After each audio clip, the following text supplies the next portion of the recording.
messages comme ce matin, ça nous touche directement. Je ne connais pas Israël beaucoup, j'ai eu le privilège d'aller 2 fois, mais ils sont très directs là. Ils parlent, ils sont très curieux, ils vont te poser des questions assez personnelles, ils ne sont pas gênés.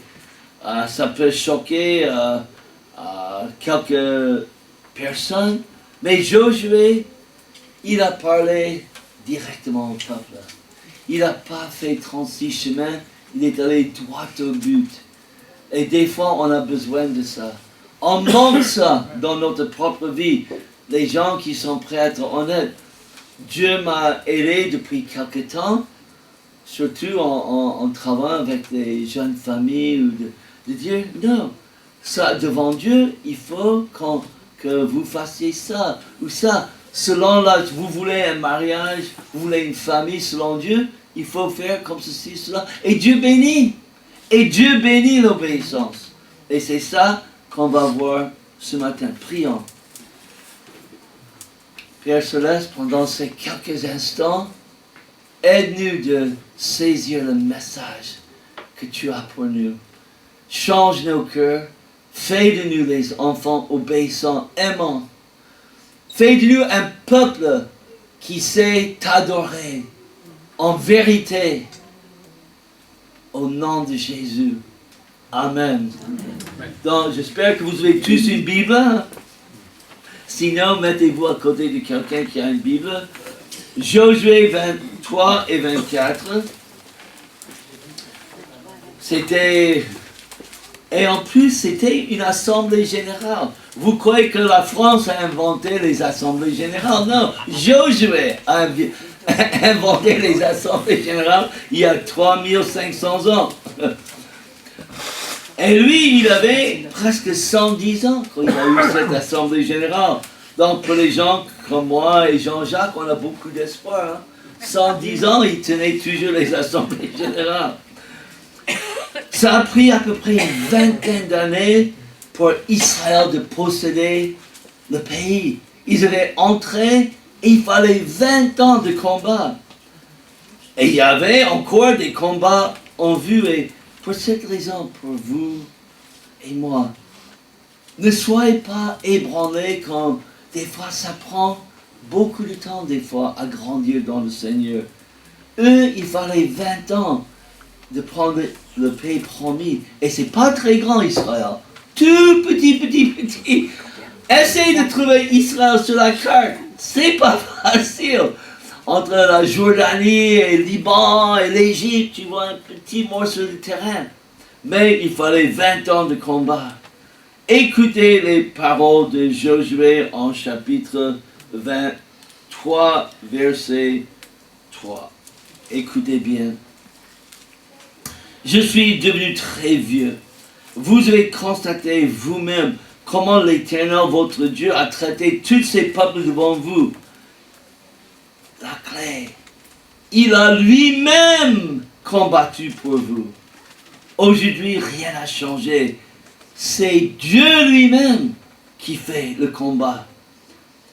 Souvenez-vous quand Israël plus tard allait reconstruire le temple, ce que Dieu avait envoyé comme message à Zorobabel. En Zacharie, il a dit ça. Vous voulez rebâtir, mais voici le message que l'Éternel adresse à Zorobabel. Cette œuvre, vous l'accomplirez ni par votre bravoure, ni par la force, mais par mon esprit. Le Seigneur des armées célestes le déclare. Dès le moment que nous croyons capables d'accomplir la volonté de Dieu humainement, la bataille est perdue. Notre Église, pour avancer, doit être remplie du Saint-Esprit. Si on pense, je sais, Barbara, elle est bourrée de talent, ou Michael, il est un bon enseignant, ou Charles, il aime évangéliser, on va conquérir le Pas-de-Calais. Fini. Aucun espoir. Il faut que ça soit Dieu lui-même qui combat pour nous.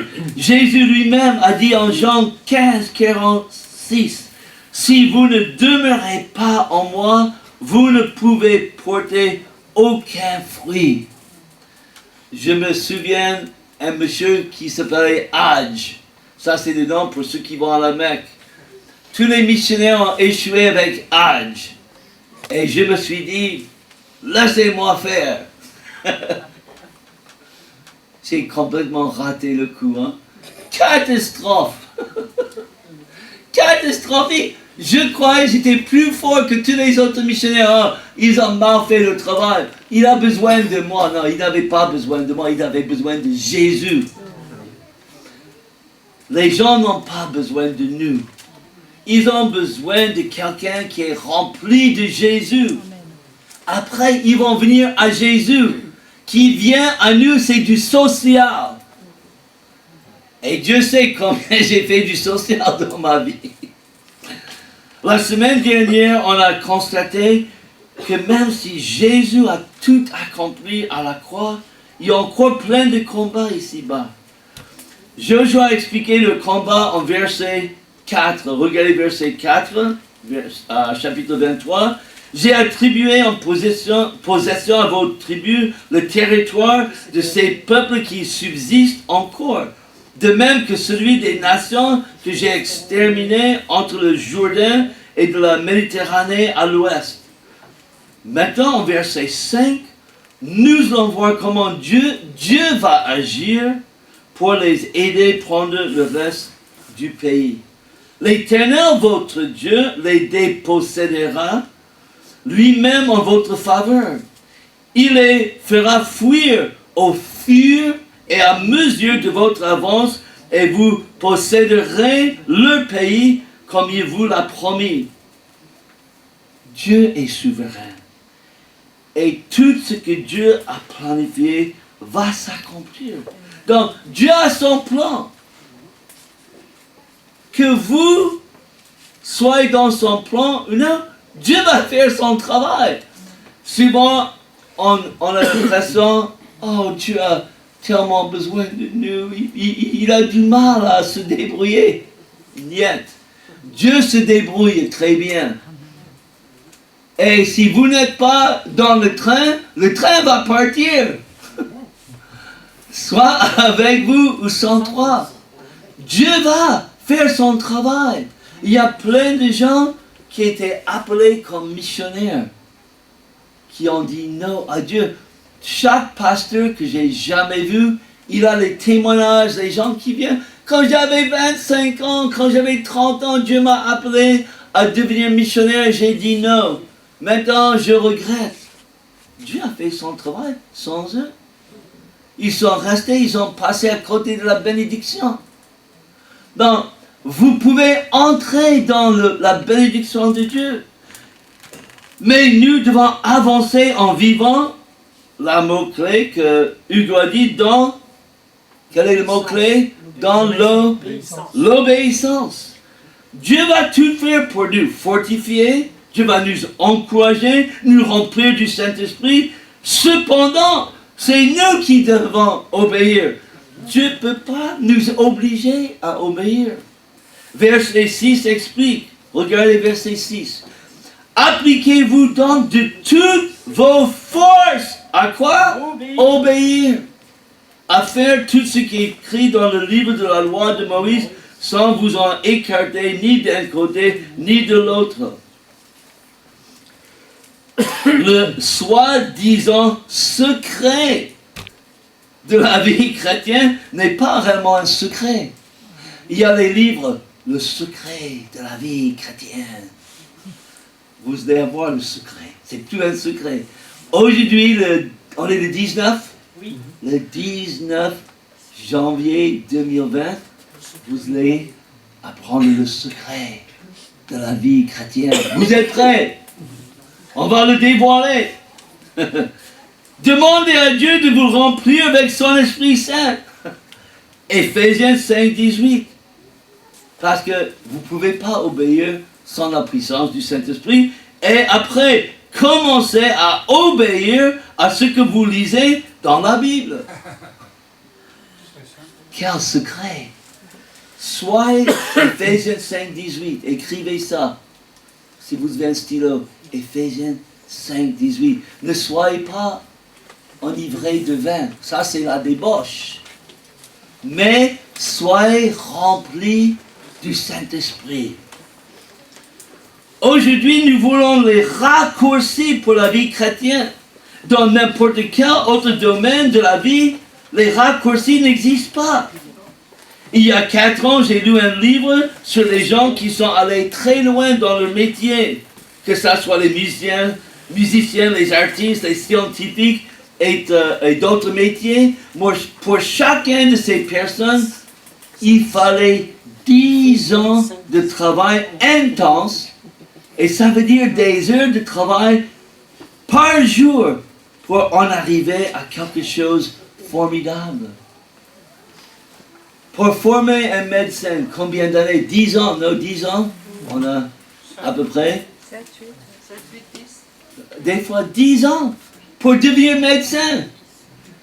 Et on veut devenir un homme, une femme de Dieu dans 10 semaines. Ça ne se passe pas comme ça. Il faut faire nos preuves. Il faut lutter, il faut avancer. Il faut commencer avec les tâches modestes. Malheureusement, les chrétiens vont souvent grandir sans payer le prix. Ça coûte cher d'avancer avec Dieu. Étant ado, j'ai joué le baseball pendant 2 ans et le foot américain pendant 2 ans. Les 2 coachs de baseball, malgré le bon talent que nous avons eu, ils ont échoué parce que ces entraîneurs n'étaient pas disponibles pour nous entraîner. Vous pouvez imaginer le désastre sur le terrain de baseball. Catastrophique.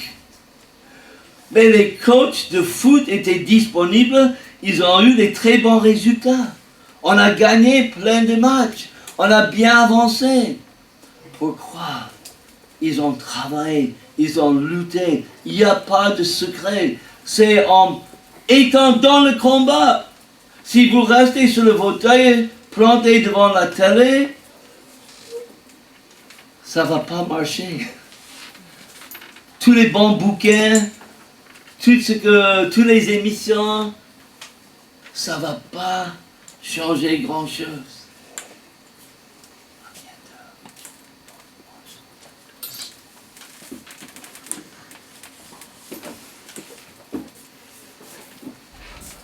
Et merci, elle a fait un gros effort pour être ici ce matin. Grand effort. Hein? Amen. Elle était déterminée, ça nous touche qu'elle est venue malgré sa souffrance. Merci Isabelle. C'est pareil pour nous. Pas de travail, pas de réussite. Il faut que nous les chrétiens soient focalisés sur notre but. Josué a expliqué au peuple les pièges à éviter. Regardez verset 7. Josué 23, 7. Ne vous mêlez pas à ces populations qui subsistent parmi vous. N'avez aucune pensée pour leur Dieu. Ne prêtez pas serment par leur nom. Ne leur rendez pas de culte et ne vous prosternez pas devant eux pour les adorer. Dans le Nouveau Testament, qu'est-ce que Jean a dit? La même chose. 1 Jean 2, 15 à 17. N'aimez pas le monde, ni rien de ce qui fait partie de ce monde. Si quelqu'un aime le monde, l'amour pour le Père n'est pas en lui. En effet, tout ce qui fait partie du monde, les mauvais désirs qui animent l'homme livré à lui-même, la soif de posséder ce qui attire les regards et l'orgueil qui inspire les biens matériels, tout cela ne vient pas du Père, mais du monde. Or, le monde passe avec tous ses attraits, mais celui qui accomplit la volonté de Dieu demeure éternellement. On vient de passer la saison de Noël. Vous voulez voir ce que ça veut dire le monde? Mettez un enfant de 5 ans dans un magasin de jouets. Il veut tout! Tous les jouets! Il n'y a jamais assez de jouets. Les enfants sont assoiffés pour le dernier jouet. Avant, c'était Dora Exploratrice. Maintenant, il faut Peppa Pig. Peppa Pig. Tous les enfants veulent Peppa Pig. Leur vie n'a pas de sens sans Peppa Pig. Pour les adultes, c'est pas Peppa Pig, c'est d'autres choses. Mais c'est aussi grave que Peppa Pig. Parce que le monde nous pousse d'être comme eux, de les imiter. Que ce soit la musique, que ce soit les attitudes. On peut vite tomber dans les mêmes attitudes du monde. J'ai une petite Peugeot, c'est je crois 206 ou 208. Je peux facilement me dire, oh Charles, c'est pas normal, il faut une voiture plus jolie, plus grande, avec plus de trucs. Non, ça roule bien. Mais le monde, il passe les images. Tu n'es personne sans une autre voiture. Quelqu'un me disait, si tu ne peux pas payer un Rolex avant 30 ans, votre vie n'est rien du tout. Alors, si vous n'avez pas une montre Rolex avant 30 ans, vous avez échoué votre vie. Quelle catastrophe, ma vie, hein? Ah, j'ai eu ça comme cadeau cette Noël. Vous êtes... Est-ce qu'on est passionné par les choses de Dieu ou les choses de ce monde? Est-ce que votre passion, c'est la parole, l'évangélisation, le travail de l'Église ou les choses du monde? Jésus nous a dit en Matthieu 6, 19, 21, ne vous amassez pas des richesses sur la terre. C'est là où est ton trésor, là sera aussi ton cœur. Il ne faut pas être riche. Tu peux être pauvre d'avoir ton cœur fixé sur l'argent. Des fois, les riches gèrent mieux leur richesse qu'un pauvre. C'est l'attitude du cœur. Ce n'est pas la somme que vous avez, c'est l'attachement que vous avez à ça, aux choses matérielles. Êtes-vous dérangé quand vos choses sont dérangées? Les choses. Il faut toujours plus de choses. Il n'y a jamais assez de choses. J'ai besoin, comme on dit, j'ai besoin d'une plus grande maison pour avoir plus de choses. Notre vie doit être de s'en débarrasser des choses et vivre simplement. Je dirigeais une colonie de vacances pendant la Coupe du Monde en 1998. Il y avait un moniteur hollandais qui a refusé de regarder la Coupe du Monde, quoi qu'il aimait le foot. Pourquoi? Il était dégoûté par l'attachement des chrétiens au sport. J'aime beaucoup le sport. Mais il ne faut pas que ça contrôle notre vie. J'étais dans une faculté et le prof était un prof de comment implanter des églises. Et savez-vous ce qu'il a dit? Il a dit le sport le dimanche est triste. Oh, pasteur, c'est midi moins 10, il faut que ça avance un peu plus vite ton message parce qu'il y a le coup d'envoi dans 15 minutes et vite, hein, je dois rentrer, c'est le Super Bowl. Qui a jamais entendu parler du Super Bowl aux États-Unis? C'est le dernier match de l'année. Je crois qu'il y a 150 millions de gens qui regardent à la télévision. Où est notre cœur? Le sport, la musique. Ça peut être la famille. Il y a des gens qui disent, oh, ma famille vient dimanche à 1h dans... Pasteur, je ne peux pas venir au culte. Mais le culte termine à midi. Et vous pouvez... Je ne comprends rien. Mais c'est le cas. Hein? Mais je ne comprends rien. Où est notre cœur? Où est notre cœur? Repousser le repas jusqu'à 1h30. Tu fais un grand apéro. Grand apéro. Plus de chips, plus de cacahuètes. Amen. Si vous voulez trouver un verset qui résume tout ce que Josué voulait transmettre comme encouragement, ça serait très difficile à trouver un verset plus direct et clair que verset 8. Regardez 23:8. Si vous retenez quelque chose, retenez verset 8. Ça ne veut pas dire qu'il faut dormir après. Hein? Attachez-vous, quoi? Uniquement à l'Éternel. Attachez-vous uniquement à l'Éternel, votre Dieu. Ça ne veut pas dire ils avaient d'autres intérêts, mais l'attachement numéro 1, c'est Dieu, comme vous l'avez fait jusqu'à présent. Ils étaient les gens qui aimaient Dieu. Et c'était pour les encourager de continuer. Je vous encourage ce matin. Vous êtes là. Vous êtes attachés à Dieu. Je vous félicite. Maintenant, comme il a dit, continuez. Continuez. Le prophète Jérémie a lancé le même défi aux Israélites en Jérémie 29:13. Vous vous tournerez vers moi et vous me trouverez lorsque vous vous tournerez vers moi de tout votre cœur. Je me laisserai trouver par vous, l'Éternel le déclare. J'avais un ami qui disait qu'il se levait très tôt, pendant la nuit, des fois 3 heures du matin, pour rencontrer Dieu. Ça m'a touché. Charles, je me lève des fois la nuit pour être avec mon Dieu.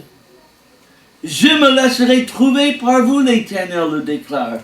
Jacques nous a donné le même message en Jacques 4:7. Soumettez-vous donc à Dieu, résistez au diable. Résistez au diable et il fuira loin de vous. Approchez-vous de Dieu et il s'approchera de vous. Nettoyez vos mains, pécheurs, et purifiez votre cœur, vous qui avez le cœur partagé.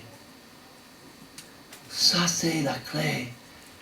Un cœur sans partage. Est-ce que vous pouvez imaginer un homme le jour de son mariage, quand son future femme vient vers lui pour devenir sa femme, et au lieu de fixer son regard sur elle, il est en train de regarder à gauche, à droite. Je vais voir, est-ce qu'il y a quelqu'un un peu plus gentil, plus joli? Je dis, mais tu es malade? Il va fixer son regard sur sa femme. Elle va arriver donc 10 pas. Il va se marier, il n'est pas en train de... Wow, ouh. Ça serait un cœur partagé. Nous pouvons rigoler à cela, quoique souvent nous soyons comme cela. Plus tard, et c'est exactement ce qui s'est passé en réalité avec Salomon. Salomon avait le cœur partagé. En 1 Roi 11, on lit ça. Le roi Salomon aimait beaucoup de femmes étrangères. Outre la fille du Pharaon, des Moabites, des Ammonites, des Édomites, des Sidoniennes, des Hittites, elle venait de ces nations païennes au sujet desquelles l'Éternel avait dit aux Israélites, vous ne vous unirez pas à elles, et elles ne se uniront pas à vous, sinon elles détourneront votre cœur et vous entraîneront à adorer leur Dieu. Or, c'est précisément à des femmes de ces nations-là que s'attachait Salomon, entraîné par l'amour. Il a fait ça. Sa femme était là, mais Salomon, et il a détruit sa vie. Il a détruit sa vie avec ses alliances. En effet, lorsque Salomon fut devenu vieux, ses femmes détournèrent son cœur vers des dieux étrangers, de sorte que son cœur n'appartenait plus sans réserve à l'Éternel son Dieu, à la différence de son père. Salomon a gardé un petit peu de son cœur pour l'éternel Dieu, le vrai Dieu, mais tellement il était amoureux de ses femmes, il est tombé très bas. Malgré ses péchés, David est resté entièrement dévoué à Dieu, mais Salomon est tombé loin de Dieu à cause des désirs charnels. Quand nos cœurs sont partagés, vous et moi, nous pouvons vite s'éloigner de Dieu. Il ne faut pas grand-chose. Sylvie nous a raconté. L'année dernière, elle avait un cœur partagé. Elle voulait être avec Dieu, mais elle était attirée de se mettre sa confiance dans ce travail. Josué va lui donner encore quelques bons consignes. Regarde entre versets 9 et 13, en verset 14, il va leur donner une vérité qui est aussi vraie maintenant que le moment que Josué l'avait dit il y a plus de 3000 ans. Reconnaissez de tout votre cœur et de tout votre être qu'aucune des promesses de bienfaits que l'Éternel, votre Dieu, vous a faites n'est restée sans effet. Elles se sont toutes accomplies pour vous, sans exception aucune. Si Dieu vous dit quelque chose, il va le faire. Est-ce qu'il n'y a pas, je vois, personne ici est en train de mourir de faim. Pas une seule personne. Dieu est fidèle. Dieu a dit, je vais pourvoir à vos besoins. Chaque personne ici a des amis dans l'église. Dieu a dit qu'il allait s'en occuper de nous. Si Dieu nous dit quelque chose, il va le faire. 2 Corinthiens 1:20, car c'est en lui que Dieu a dit oui à tout ce qu'il avait promis. Aussi est-ce par lui que nous disons oui, amen, pour que la gloire revienne à Dieu. Dieu a promis de subvenir à nos besoins. Il a promis de nous aider à résister à la tentation. Il nous a promis de nous fortifier, de nous encourager, de nous pardonner, de nous délivrer. Dieu a promis de nous bénir au-delà de ce que nous pouvons penser ou même imaginer. Regardons avec moi Éphésiens 3:20. Éphésiens 3:20.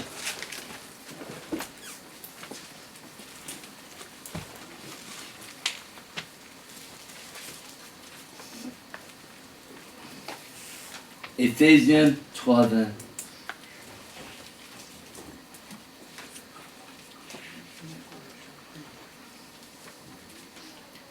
J'espérais de pouvoir faire un peu en chapitre 24, mais on ne va pas pouvoir le faire. Mais regardons Éphésiens 3:20. À celui qui par la puissance qui agite en nous peut réaliser infiniment au-delà de ce que nous demandons ou même pensons.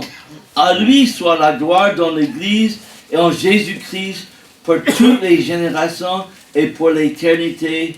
Amen. Vous connaissez qui est le père des missions modernes? Qui peut... Je sais Cathy c'est. Vas-y Cathy. William Carey. William Carey, c'était un Anglais.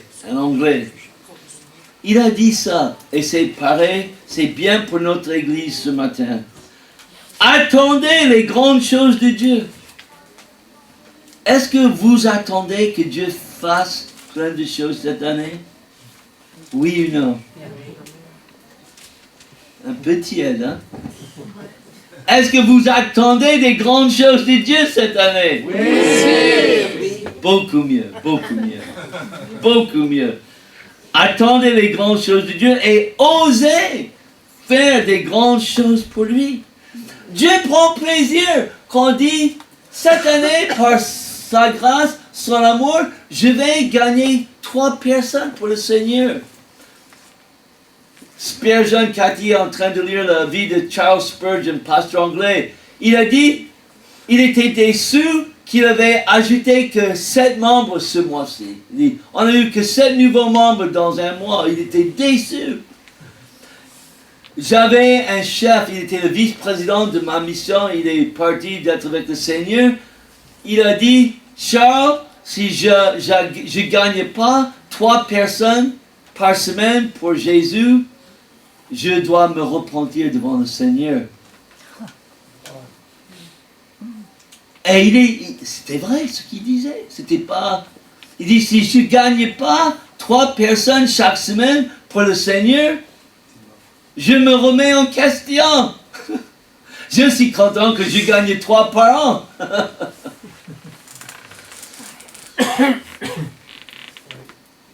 Attendez des grandes choses. Osez faire des grandes choses pour le Seigneur.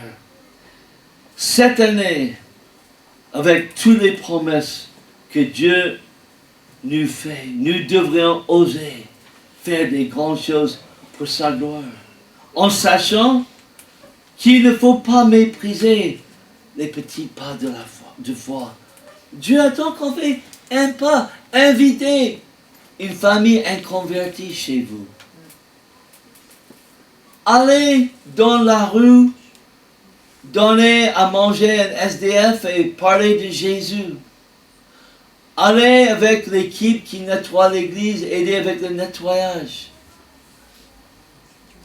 Prendre le téléphone pour encourager votre pasteur. Charles, comment ça va? Je vais tomber raide. Hein? Je vais avoir une crise cardiaque. Charles, ça va? Tu vas bien? Je ne sais pas ce que je vais faire. Dieu va faire croître votre foi.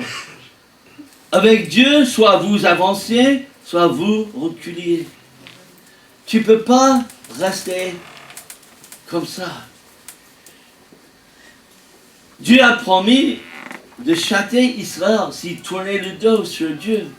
Si vous violez l'alliance qu'il a établie pour vous, et si vous allez rendre un culte à d'autres dieux en prosternant devant eux, l'Éternel se mettra en colère contre vous et vous disparaîtrez sans tarder de ce bon pays qu'il vous a donné. Vous savez, le plus grand mensonge que j'ai cru en grandissant, c'était qu'on a enseigné que 1 Jean 1,9, si nous confessons nos péchés, il est fidèle et juste pour nous pardonner, nous purifier de tous les péchés. Alléluia! C'est vrai, mais ils ont oublié de lire ce verset. Quand on s'éloigne de Dieu, étant enfant de Dieu, on est châtié. Il y a des conséquences horribles. Personne ne m'a parlé. J'aurais préféré quelqu'un. Charles, si tu fais ça, tu vas payer cher. Non, il citait un genre, si vous confessez vos péchés, c'est un bon marché. Si je fais un péché, c'est bon, je confesse et la vie continue. Et 90% du monde évangélique, il vit de 1 Jean 1,7 à 9. Il oublie l'autre partie, qu'il y a des conséquences pour notre désobéissance. Mais Dieu ne veut pas ça. Il veut vous bénir, nous bénir. Et ce matin, je vous encourage de faire comme Israël a fait au départ. De dire, ils ont dit, oui, Josué, on est prêt, on veut obéir à Dieu. Ce matin, on va se réunir pour parler de l'église après le repas. C'est le moment. Et même ce matin, je ne vais pas vous demander d'avancer, de se lever. Assis dans votre chaise, je vais vous demander, entre vous et Dieu, Dieu, cette année, je veux avancer par la puissance du Saint-Esprit. Je veux, avec toi, faire ta volonté. Je veux oser avancer avec toi, faire des grandes choses, être dans la Bible, évangéliser, encourager les frères. C'est ce que je veux et surtout, je veux apprendre à t'adorer.